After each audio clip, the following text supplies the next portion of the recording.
He hides tributes the way other filmmakers hide product placements, deep in the background. They're only for the people who care enough to look twice.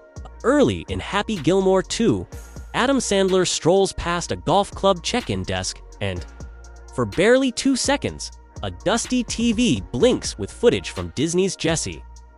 In that flicker sits Cameron Boyce, forever 19, grinning like the set clown he once was. Most viewers never notice. The ones who do feel a punch straight to the heart. It's not the first time Sandler has carved Cameron's memory into his movies. Roll back to 2020's Hubie Halloween, tucked after the bloopers. A black-on-white card reads, "Gone way too soon." One of the kindest, coolest, funniest kids we knew. This pattern started on the chaotic set of Grown Ups, where Cameron played Sandler's wisecracking son and stole laughs from a bench of SNL legends.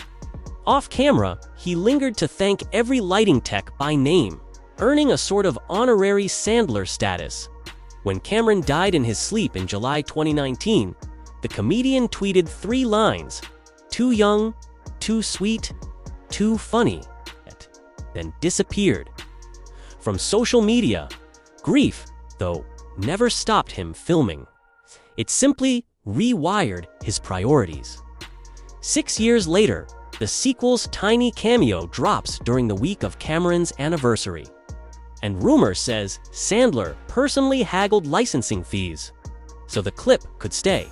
Fans have dubbed the moment frame 34,563, sharing freeze frames on TikTok and racking up millions of views that ironically drive the film's own algorithmic rise.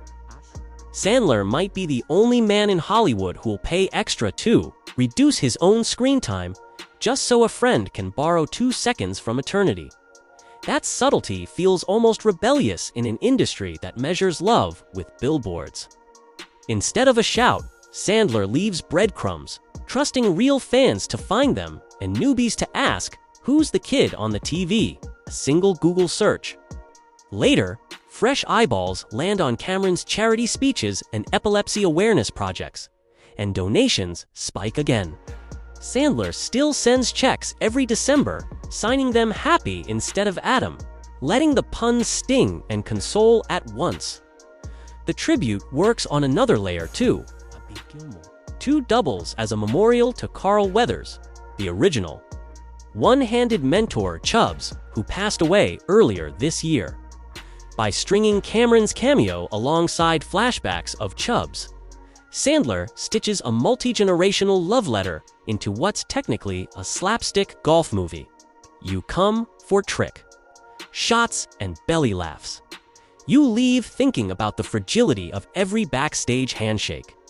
Even the film's plot Happy returning to the tour to help his ballerina. Daughter mirrors the idea that we swing at life not for trophies but for whoever's cheering us on. Cameron may have left the bleachers early, yet Sandler's frame keeps him applauding forever. There's marketing genius in the melancholy. Each time a viewer rewinds to confirm the cameo, Netflix logs another minute watched, nudging the title higher in top 10 rows. By hiding his heart in a metric-friendly Easter egg, Sandler turns grief into a growth hack no data scientist could invent. Still, the motive feels purer than the mechanics. When interviewers poke, Sandler just shrugs. Cam's still messing around on set. Man, we invited him back. With that, the comedian reminds us memory doesn't always need violins or slow fades. Sometimes it needs exactly 2 seconds of dusty tube footage and a dad joke that never gets told. So next time you mass scroll looking for something mindless, pause at the check-in desk scene. Let the grainy smile in the corner remind you why we make art at all, not to break records, but to keep people close once they're gone. Sandler could have filled those frames with another punchline. Instead, he filled them with a promise.